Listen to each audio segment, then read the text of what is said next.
নমস্কার বন্ধুরা। আমার কাজটা মানে আমি কিছু জোগাড় গোছাতে পারিনি, সেই জন্য আমি ওটাকে কেটে দিয়ে করছি। এটা হচ্ছে পটাশ, সামান্য, ছোট্ট গাছ তো সামান্য দেব।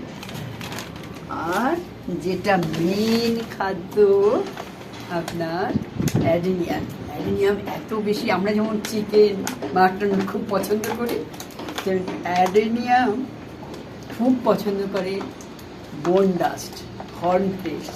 তো আমার কাছে হর্ন ফ্লেক্স নেই, কিন্তু এইটা বোন ডাস্ট। এই বোন ডাস্ট আমার বেশি দেওয়া যায় না, খুব তেজি, তার জন্য এই দেখুন সামান্য মেশানো, হ্যাঁ। এই হচ্ছে বোন ডাস্ট মেশানো।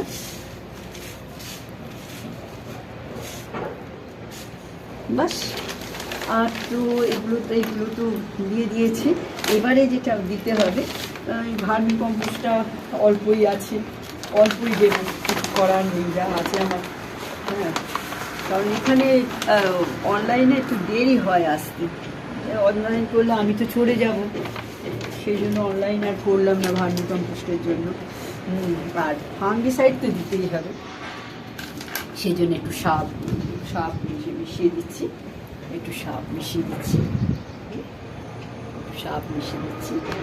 এই মোটামুটি আমার মাটি রেডি হয়ে গেল। এই মাটিটাকে আমি আগে কেন করছি জানেন? মাটিটা এই 3-4 দিনে একটু ডিকম্পোস্ট হয়ে যাবে, মানে মিশে যাবে, মাটির সঙ্গে যে সমস্ত অনুখাদ্যগুলো দিয়েছি সেইগুলো মিশে যাবে, ঠিক আছে? সেই জন্য দিয়ে দিলাম।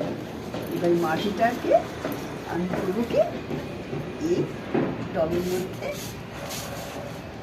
বেশি দেবো না, অর্ধেকটা দেবো, অর্ধেকটা আমি তুলে রাখবো। কারণ যখন বসাবো আপনাদেরকে বলবো কেন আমি অর্ধেকটা দিলাম আর কেন আমি অর্ধেকটা তুলে রেখে দিচ্ছি, সেইটা আমি আপনাদের জানাবো। কারণ তো একটা আছে নিশ্চয়ই, সেটা আমি আপনাদের জানাবো। হ্যাঁ, তাহলে আমার মাটিতে প্রস্তুত হয়ে গেল। হ্যাঁ।